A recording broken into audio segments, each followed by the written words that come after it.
Okay, now interestingly, I'm not somebody who's done much under banners like assessment for learning.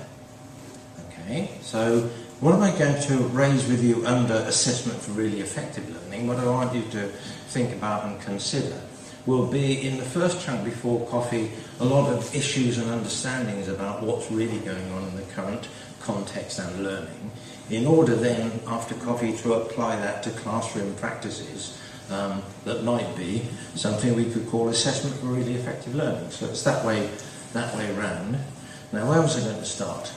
Yes, start with a big picture point for you to think about. The big idea I'm wondering about underlying this session is some sort of difference in classroom, I should have put that word in there, assessment practices. Over here, on the left-hand side of this dimension, there are things that I just want to give an outline description of: assessment-driven and performance-driven schooling. What are the assessment practices that you see in classrooms that arise at that end? And then, down at the other end, authentic assessment, a word that Sue uses so importantly in her writing, and authentic learning as well. What are the classroom assessment practices that we know and think about down that end? Because it's that distinction, the dynamics of it, I want to get into and work with some more and have you think about some more.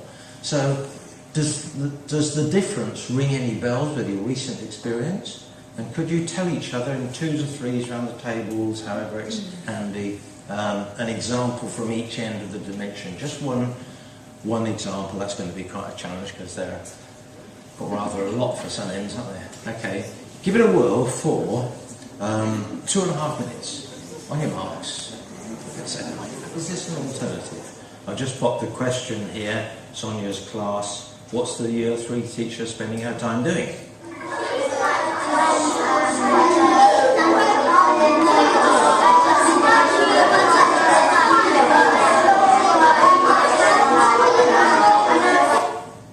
Any answers? Listening. Yeah, just sort of listening a bit in there, and bit. She can't even hear them all. Do the kids look engaged? Do they look as though this is an engaged conversation? Guess what they're talking about? The learning objective.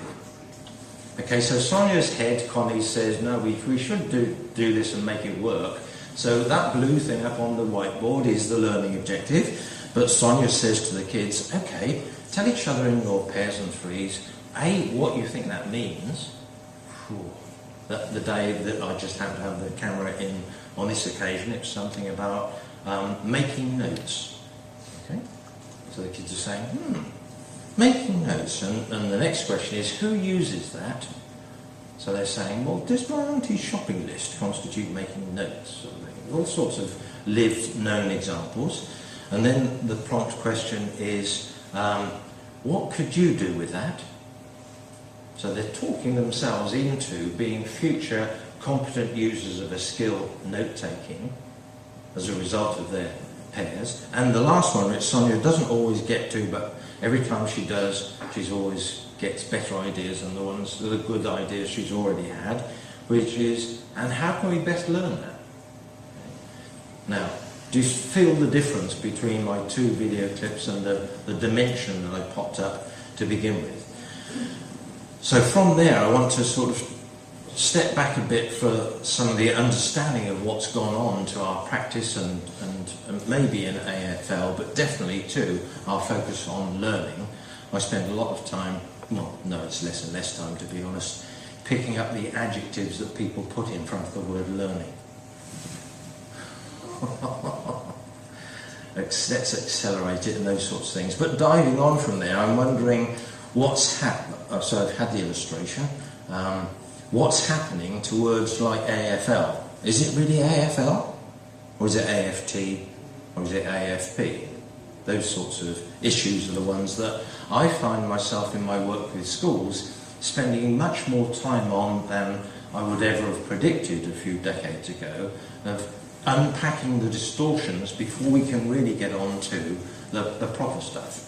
So what's been happening to AFL? I think AFL has shown itself to be a ripe topic for a phrase that I came up with, I'll share a little bit with you, on space invaders, what are the things that invade the space that we would wish to give to a focus on learning? Okay. There are some classics, and I'll whip through a few in a moment from my perspective, but some of the best people who have done wonderfully rich things about learning in classrooms, especially wonderful Anne Brown's work in the US, have noticed that when other people come along and learn about it and package it, it goes off in a completely different direction. It's what they called a lethal mutation. Great little phrase, that one. Or a hijack.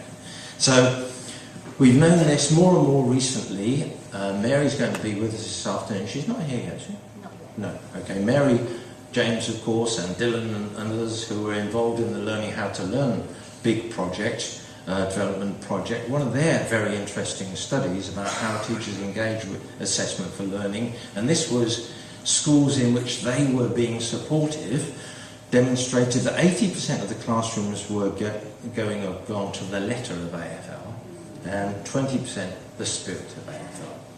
Now, it's an interesting way to draw the distinction. The spirit of AFL is really rich understanding of learning. It's the learning-centred one. The letter of it doesn't get that way.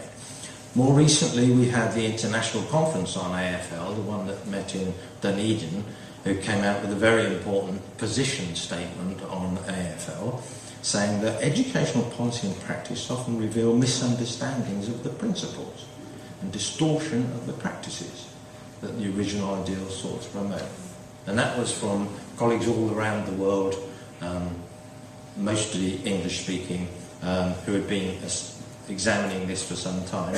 And then I almost missed it over the summer. The TES, there was a little article where Dylan was actually saying, I don't know, it's probably William Stewart who wrote the headline, "Think you've implemented assessment for learning? Think again." Okay. What Dylan was saying was, the problem is that government told schools it was all about monitoring pupils' progress. APP. It wasn't about pupils becoming owners of their own learning. So we've got good voices around from good evidence saying, hey, yes, look, we must be able to spot the distortions and know that those aren't the things that make the difference. Dylan said a very interesting thing. He said, we've got DFE officials saying, we tried AFL and it didn't work. But that's because they didn't try the AFL that does work. Great. And in terms of my introducing myself, and that I've not been in this territory very much, he said something that really rang a bell for me. The big mistake that Paul Black and I made was calling this stuff assessment, he said, because when you use the word assessment, people think about tests and exams. Okay? So that's part of the distortion process, but only one part.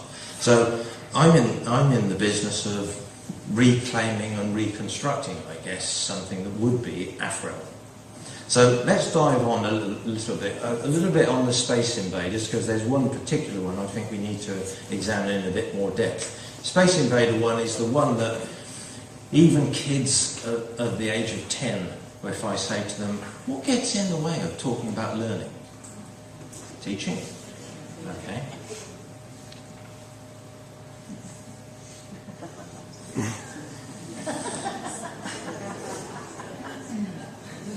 That cartoon's been doing the rounds for quite some time. If you just put into Google, I taught Stripe Out of Whistle, you see lots and lots of references to it.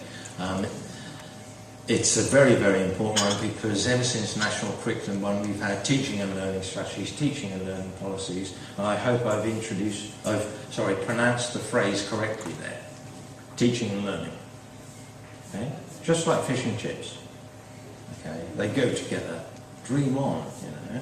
This is a lovely cartoon, and I deliberately use cartoons a lot with colleagues to say, hey, look, there are people talking about this out there. They even publish it in newspapers. That cartoon would have been in about 20 newspapers.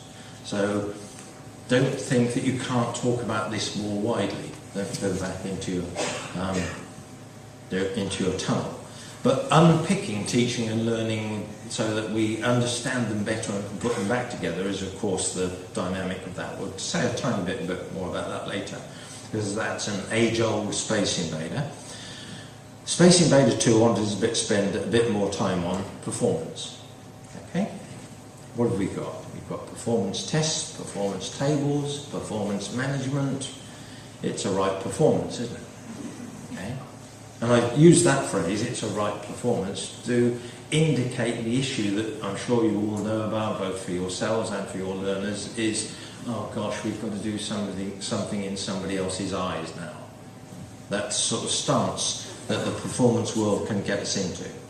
So my concern is that this performance view often has a distorted view of learning. I'm still using this one even though it's from a few years back because it's a wonderful snippet. Who was it said this? How does one learn as a human being except through pressure and threat? Anybody know? Woodhead? Yes, well done. Chief Inspector of Schools actually wrote that in a 2001 article. Great. People used to think it was Hitler or something. Oh, sorry, I shouldn't mention Hitler. Sorry. Oh, I shouldn't mention YouTube clips. Have you seen that YouTube clip? On Hitler's school gets its first Ofsted report.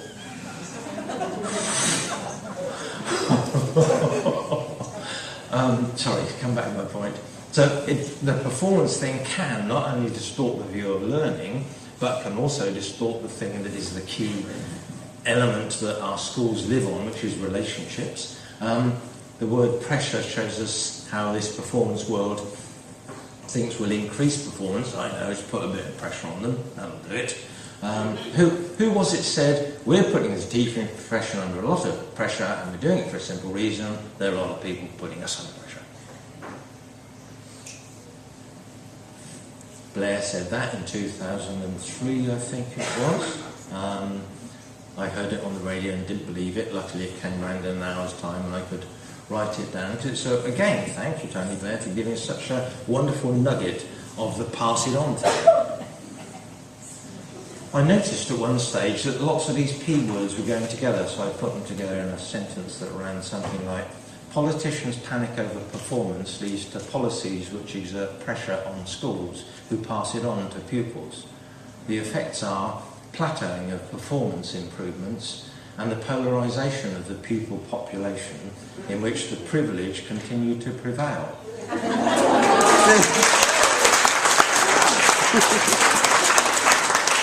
Gosh. Wow. Now, I usually ask them, no need to do that. Does that ring any bells? It sounds like it does ring a bell, but we're not talking about that quite enough. There's plenty of increasing evidence that our school system is one of the most divided school systems in all the OECD countries, and that's, I believe, the direct effect it's the polarising effect that the pressure culture generates. We've got to do better than that. All teachers know that, just getting ourselves to do that better. So, how do we do that better? That's where numbers of you will know the work of Carol Dweck that is clearly behind the framework I wanted to share with you and have you think about for a moment. I should have put it on a piece of paper, but actually that reminds me to say that David has promised, and it might even be by about lunchtime today, that there'll be a version of these slides, don't know which version yet, because I don't know which ones I'm using, on the website for you to download. It's not emailable size, it's beyond those limits. Oh, sorry, forgotten a cartoon, haven't I? Okay. The Cambridge Review, there's a very interesting little paper that in one of the Cambridge Review things that said that a state theory of learning has been imposed in our schools.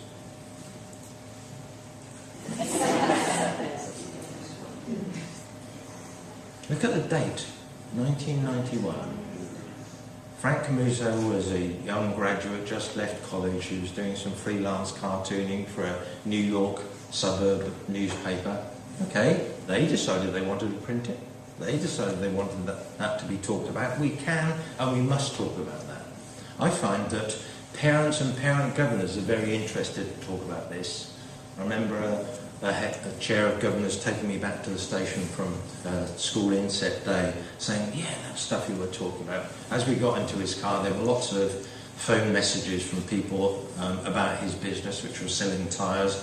He said, that stuff you were talking about, learning and performance, it's exactly the same in my business. You know, people come along and tell me how I should be a salesman. None of it works. You know, I know I've got to communicate and learn with my wonderfully rich stuff. I had a richer one in last week. I'll tell you about in a moment. But diving on, we can do better than that. And the framework that I've been using, and it's in something else that I'm going to mention, so you don't need to scribble this one down because it's in a research review that I'm going to mention that you can download, is the difference that it makes for the orientation of the learner. Whether it's the kids as learners in our classrooms, whether it's you as learners in school or out of school. Sometimes we're in a learning orientation, sometimes we're in a performance orientation. And I hope I've put it in, already introducing it in a way that doesn't imply there are two different sorts of people. So I'm going to wander around like this because sometimes I'm down this end of the dimension and sometimes I'm at this end of the dimension, depending on things in the situation. Now, we all vary on this. We have different profiles of varying, but we all vary. When you're in a learning orientation, you believe that effort can lead to success. It doesn't say it does. This is not a Victorian hard work theory. This is saying, yeah, I know I've got to apply myself, but that's just part of it. When you're in a learning orientation, you believe in your ability to improve and learn and not be fixed or stuck. So you think, yeah, okay, I've cracked other things before. Somebody's changed the back springs on a Land Rover. Haven't seen that one for a while. So, yeah, okay, I can be able to crack this. Like my recent one was fiberglassing windows. What?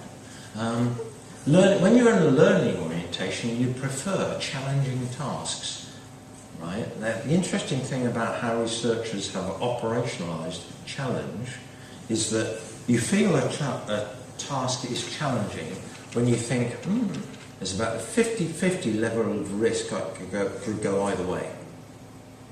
And that's interesting. Because why do you like that sort of thing when you're in a learning orientation? Because of the last bit. Well, which way it goes is down to me then. Right? It's going to reflect how I go about it. I'm going to learn from that. I'm going to give myself fairly direct feedback. When you're in a learning orientation, you get satisfaction from personally defined success. And often when I have time to work with people about their own great moments of learning and performance, they say yes. And the interesting thing about it was nobody else knew. So sometimes the personally defined ones are also private, but personally defined can also be public. And this has given me a decade of work. When you're in a learning orientation, you talk to yourself. Okay? You're not daft, you're not crazy. It's what effective learners do in a particular way that we'll do more after coffee, which is the sort of talk that will help me rise above what I'm doing while I'm doing it. That is where all those wonderful words about metacognition and meta-learning come from. It's being able to notice more about what we're doing while we're doing it. Does that ring bells? Okay, fine. Does it ring bells from your experience of yourself as a learner? Could you tell a story of a time when you were in a learning orientation? You're going to see why that's important in a while. Because the stories you tell about your own learning are going to be a key element, I believe. Let's get the other side of the picture and see if it also rings bells for us. When you're in a performance orientation, you believe that ability leads to success, and some of you will know Carol's original research, which demonstrated that kids coming to school, many of them had that belief, and sadly some of the kids who had that belief also believed that ability was fixed, not malleable, not gainable. When you're in a performance orientation, you're concerned to be seen as able, so it's other people's eyes is what matters, not focusing on what I'm doing, to perform well in others' eyes. I wonder what Ofsted would think of that. No, sorry. When you're in a performance orientation, you seek satisfaction from doing better than others. Can you remember a time when you were sitting down with one of your students talking away about something richly, and then at the end the student says, "Oh, thanks very much, miss, how are the others doing?" because they're in a comparative mindset at that particular moment. When you're in a performance orientation, you emphasise competition and a public evaluation. And the emphasise word I wanted to emphasise there, because competition can be all right, you can learn from competition, but saying that, oh no, competition's the important thing, not the learning, is what goes on when you're in a performance orientation. And last but not least, when the task gets difficult and you're in a performance orientation, I can't do it. I can't do maths. My dad couldn't do maths. I don't think his dad could do maths. You know. So kids will give you all sorts of narrative at that point, but when they've gone clunk, I can't do it, they're not talking themselves through, they're not thinking about strategies and challenge. Ouch. Now, again, as a point for not dividing the world into two types of people, we not only vary in terms of the situation in which orientation we will feel called out of ourselves. Doesn't mean it will be called out of ourselves, but we might feel that. But the important thing is, well, first of all, which of those orientations do you think in fields of education, sports and business is associated with the highest levels of performance? Yeah, it's learning orientation. Okay? I'll show you the research review in a moment. Now, the reason that that is the case is, I think, usefully put together for us by the difference that Gregory Shaw made by characterising these two orientations in his phrase, where just two letters, a concern for improving one's competence, a concern for proving one's competence. Now, many of the kids that you know and meet, maybe even the teachers you meet, they might have a concern to prove their competence. That's okay if they've got a concern for improving. So people with a performance wish, as long as they've got high learning orientation, are okay.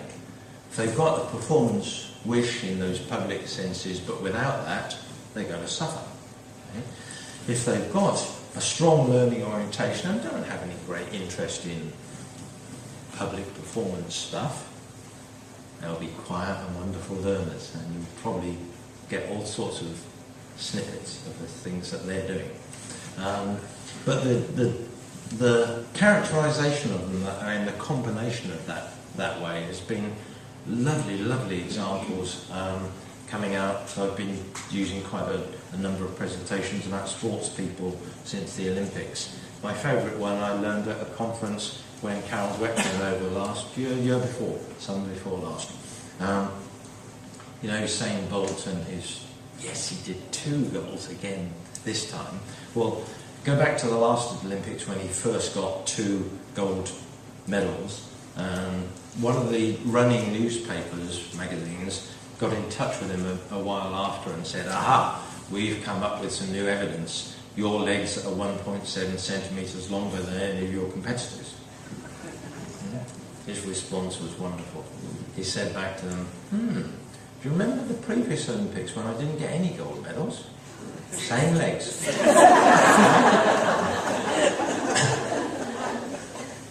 It's a lovely example because we've got to puncture and not go along with the thin stories that get peddled around and get pressurised on us. All right, it's the length of his legs. So that's why I'm mentioning stories. Could you tell each other, just on the table a moment, a learning orientation story about yourself or about a learning you know? You've only got, gosh, no, time's going on. You've only got another 2.5 minutes. No, okay, make it 3. I deliberately didn't invite you to bring that conversation to a halt, because I wanted to interrupt you. Why? Do you know that fascinating research on when human beings are interrupted in an activity, they find themselves more motivated to continue it. And I want you to continue that sort of story talk, both about your own experience and others. We'll see more about that in a moment. But I promised you that rather than write that down, the place where you can find that and a lot of other things is a research review that I did that came out in English about 2010, wasn't it? Oh yeah, there we are. It says on the front 2010. Now available in a number of other languages. Learning, Performance and Improvement. It's great fun to spend 18 months writing 12 pages. But the headline that The Guardian had for it was something like, pupils get better results when teachers aren't fixated on results. So great. I mean, I wished I'd written a headline like that. I'm not very good at headline writing. If I did write one, it would be that. A focus on learning can enhance performance. Focus on performance can depress performance. I'm having that experience now that I regularly have with that phrase. People going, and nods and murmuring. Okay. If we've got that recognition in our experience, let's spread it more. Let's spread it more with parents and with kids and so on, so that we get away from the thin view that is so dominant at the moment.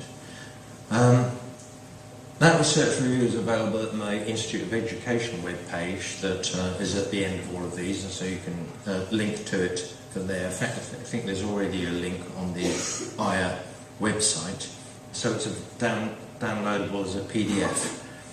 Of course, universities in the state they are, you should be paying for it. So the one that you can get from the website is one of those ones where you need a password if you wanted to print it.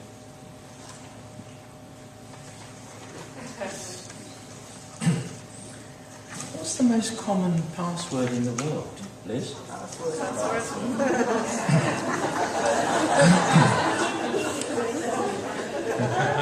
Didn't hear, sorry.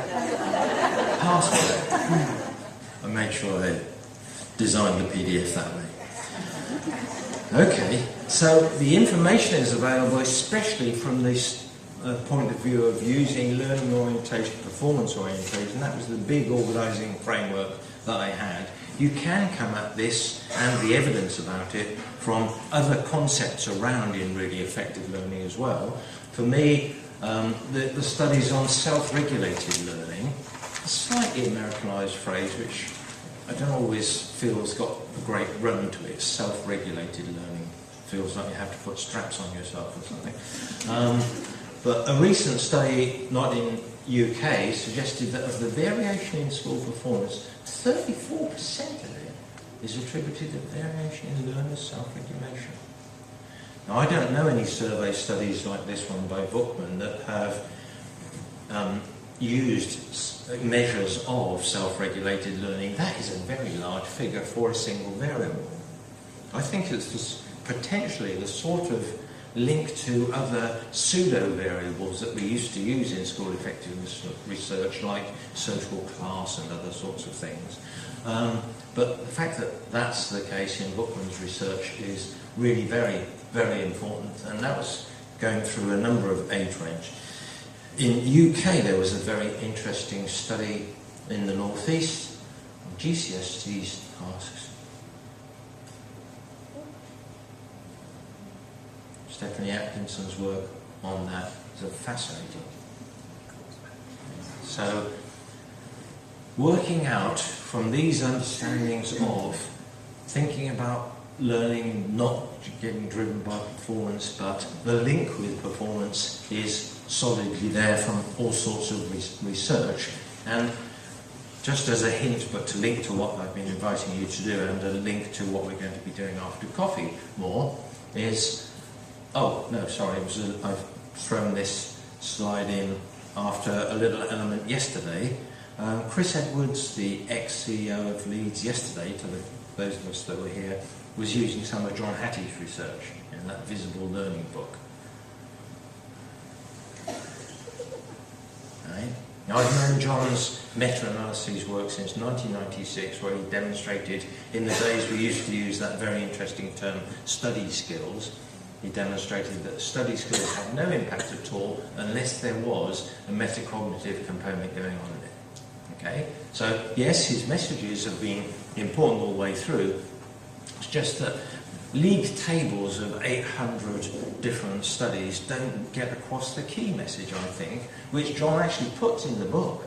So let's get the key message from visible learning, the biggest study of all. When teachers see learning through the eyes of the student, when students see themselves as their own teachers. That's why I use the title visible learning. So I'm interested in that version of visible learning, and that's the most important thing. So again, from John's sort of work, I think the sort of message that is important for me is around two.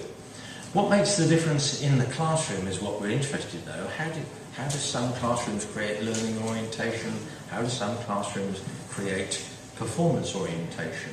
Very big study by Helen Patrick and colleagues. I hadn't come across it when it was done originally. I don't quite know why. It's how learning is talked about. In a learning-oriented classroom, teachers speak about learning as an active process. Discussion. Interaction is a key feature. Interesting. The contrast, in other words, these classrooms they studied where their measures of learners' orientation were much more performance-driven. In a performance-oriented classroom, teachers speak about learning as an individual process achieved by listening and following instructions. Correct answer. Following procedures is the method. So if you turn learning into a procedure, turn learning into a formula, that's what you'll get. Okay? Similarly, and I was thinking of this in relation to the couple of video clips I've shown you so far, how a task is introduced to people. This is a study that wasn't even in classroom context, but I think has direct link to the things that we've already been talking about. Folks down in Cardiff demonstrated that you could shift people's orientation very quickly from if you introduce the task as this is to help you learn versus this is to see how good you are. Okay? Just that different language shift. And the language shift is such an important thing because it's part of a culture shift. Language and relationships are what makes classrooms have their impact, and so which version of that are we aiming for? Oh, sorry, that reminds me too, from those video clips that I showed you already, the first one, which I noticed a couple of you recognised, I didn't say where it came from. I remember Sue Lyle said to me after a conference, she said, how did you get somebody to put themselves in front of a camera and show such awful practice? I said, oh, sorry Sue, I didn't do that, it's not one of my videos. That comes from the national strategies. Sadly it does. Okie dokie. Now I haven't popped in, because I will use it after coffee, I haven't popped in a third Space Invader, but you will know what it is. What's the four-letter word you hear in classrooms when you listen for the word learning? Great, you've got it. Lovely, super. Get on with your work. Have you finished your work? Please receive a copy of my work. My secondary school example, that was a great lesson, we didn't do any work. I had a meeting last night, three colleagues came over from a wonderful secondary school in Rochdale because they want to write a book about their school. It's going to be a super book. But Andy, the head, was remembering an experience of his when he was doing work experience visits. He said there's this lively young lad in the school who was down at Tesco's. He was doing all sorts of things, including filling shelves as part of the work experience. And so Andy went to visit him and said, how's it going? And he said, oh, it's great, yeah, we do all sorts of things, don't do any work. Really? Oh, hang on a minute, tell me what you've been doing. Oh, I've been working with these people. No, so he didn't use the word work, see. Well, how come you're saying you didn't do any work? Oh, well, we don't write it down. Ouch, yeah. So the third Space Invader work will pop up. There's a little audio clip I want to share with you from some of the schools about that later on. But diving on, oh, hello. Sorry, what have we dived into now? Is the photograph clear enough? It's an old photograph, obviously. It's a photograph taken in 1934 and first published in 1938. What is it? Any guesses? Some excavation about that? Oh, well done. Straight to it. People often say things like, is it a line of coffins? Say, hold on to that idea. Other people say, is it the heating system underneath Roman baths? Yeah. No, you're right, thank you very much. It's the earliest known classroom on the face of the planet. Okay. Okay, where and when was that? Any guesses? Where were they excavating in the 1930s? Egypt, a bit further. Somebody said Iraq. Yes, the area that is now known as Iraq, the area between the Tigris and the Euphrates that the Greeks called Mesopotamia, before that Arcadia, before that Sumeria. When was that? 3000 BC. So we've had classrooms on the face of the planet for 5,000 years. And why this image is great for my work is it reminds us that pretty much they've stayed the same. Because the evidence, and I've got a great thing about these classrooms, is that they were for the sons of the privileged to become scribes. Okay, so you've got power and gender in the picture straight away, but more important than that for our interest, you've got classroom dynamics, because some of the earliest clay tablets that have been written on this planet were about what classroom life was like. Wow. And it's not a pretty picture. The exercise tablets, of which I've got one at home, were things where the teacher would say, right, you've got to learn these syllables today, you do your version, and then I'll correct it, turn it over, do some more. Okay? Cuneiform writing. Why that's important for me, and especially for our theme of assessment, is there's a wonderful example of the IRE cycle. 6 sixes. 36. Good girl. That's the shortest version, and it's around all the time. The IRE cycle is, there's the big person, there's the little person. Sorry, I was standing up. The teacher initiates, the student responds, and the teacher evaluates. Does that ring any bells? Okay. It's been around in research on classrooms and classroom discourse for the last 50 years in all sorts of countries of the world. And it's that we need to be changing. Why not say, okay, we want the student to initiate, the teacher to respond, and the student to evaluate. Let's turn that on its head. Now, the doing of that is what I'm interested in doing and what it leads to. But the way of doing that, I think, is very, very, very important. If we recognise that classrooms don't change very much, then the normal, I know, let's go and give them some inset, won't change things. What is the key thing from the Learning How to Learn project? Well, there was only one thing that turned out to be the organisational process that supported change. That was inquiry. Okay? And what I do, and I'm going to invite you to do a version now, is an inquiry about times when learning has been best in classrooms you've known.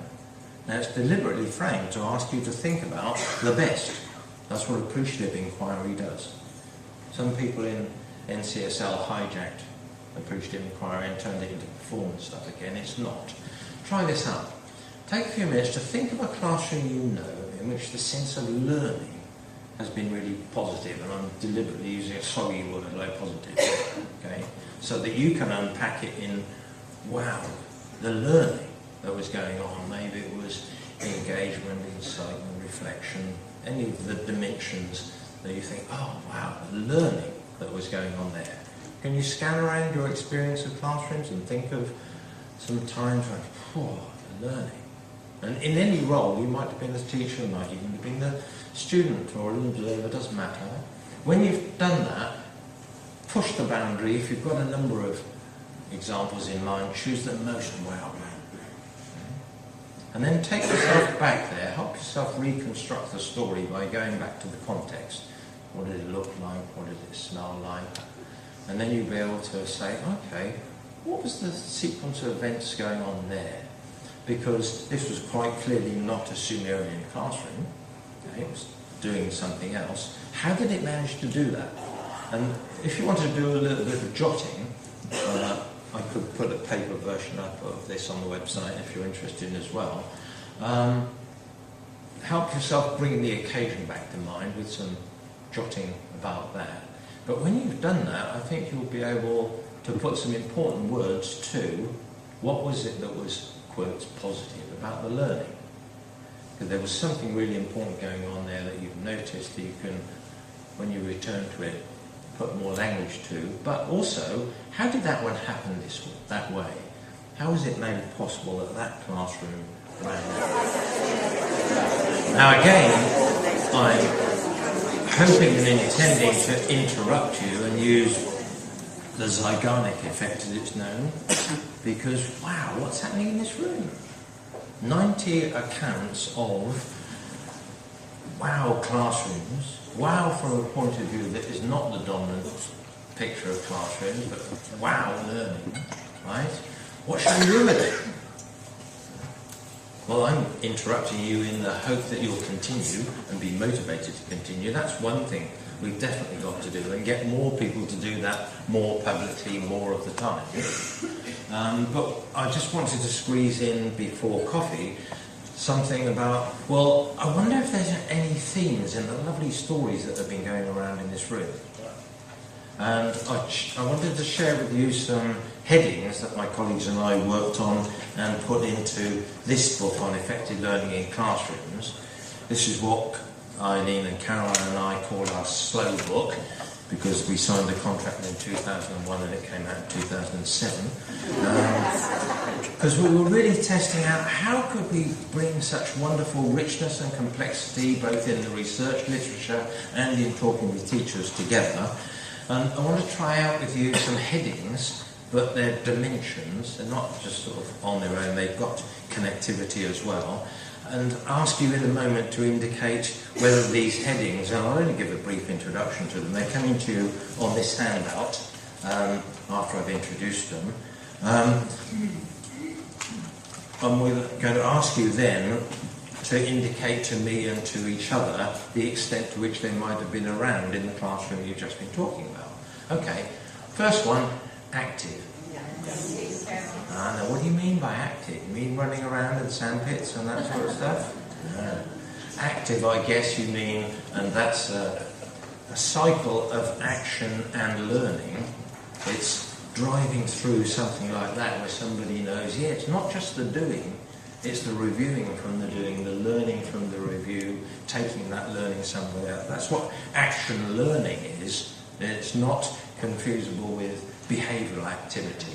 I often use the example of lecture theatres at the Institute of Education. 800 people up in tiered lecture theatres. Some of them are active learners. You can't spot it from their behaviour, but what they're doing in their own minds is something of that sort. Okay, so active. Doing, reviewing, making meaning from that, saying, where does that go? Collaborative? Yeah. Now, how do you using the word collaborative is an interesting one for me, because some folks make a distinction between cooperative and collaborative that I thought, oh no, they're driving wedges. But actually I think it's important, because we know from the research that there are lots of examples where in classrooms kids are sitting around tables, okay, and they're cooperating. Wonderful, great. I'm not knocking cooperation, but it's not yet collaboration. Just like you around these tables, you're cooperating, you're not yet collaborating, because the image that I've got over there is of the key thing in collaboration is whether people are contributing to a shared task.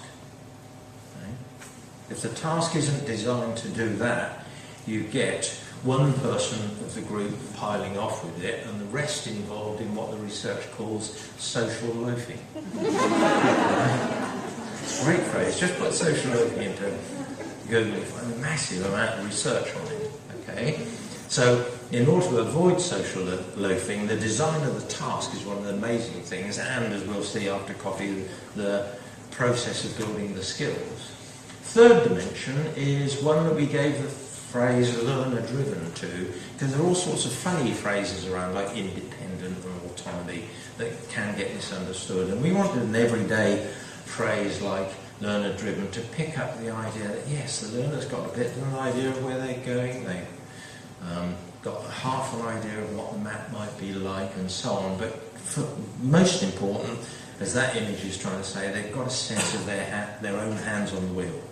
So it's what they do that's going to make the difference to how it travels on from here. Learner driven. And last but not least, learning focused.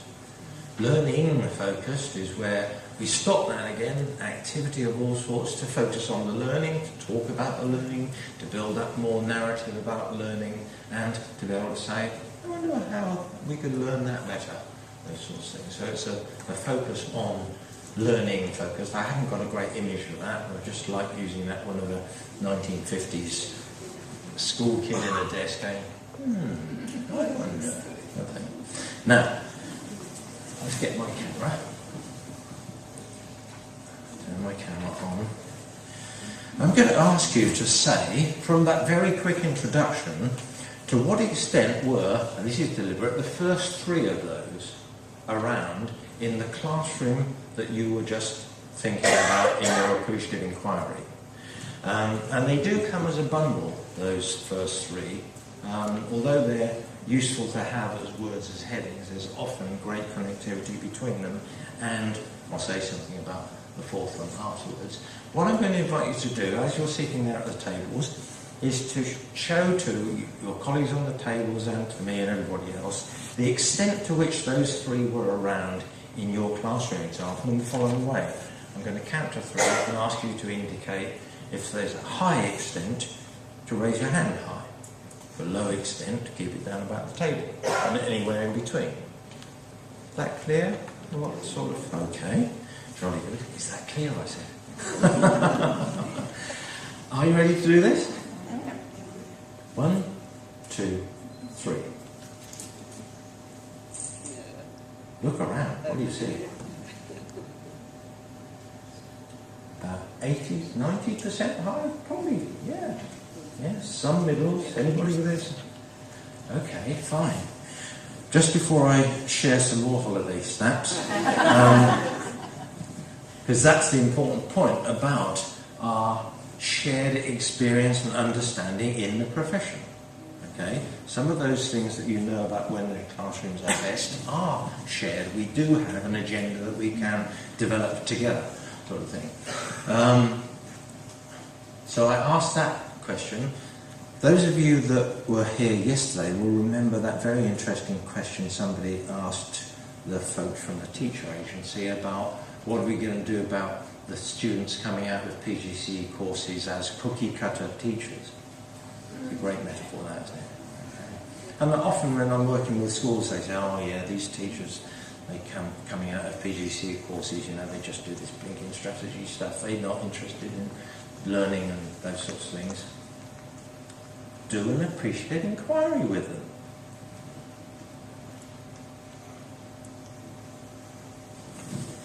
Yeah, their best experiences of classrooms are active, collaborative and learner-driven. That wasn't particularly good, the Goldsmiths PGCE students that year, so there's another one of them. Yeah, that's what their experience is, and this year they were saying to me at the end of this session, we need to resurrect SOS. I said, what? I said, yeah, we need to safeguard our schools. Really? Against politicians? Wow! You know, they're already at that place. So, okay, they're bright cookies, they can get through a course and play the game, but if you do an appreciative inquiry with them, you will get the same agenda that you will have yourselves. The second, one of them came up to me and said, well, yes, it's all very well, us young ones doing this, but what about the head teachers? Okay, head teachers, there's the head teachers of Cumbria, there's the head teachers of Surrey, one of whom shouldn't have been there by the looks of it.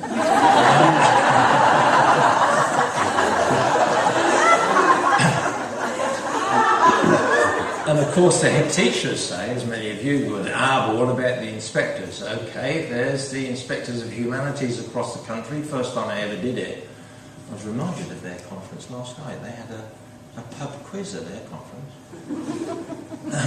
Sorry, that's a by the by.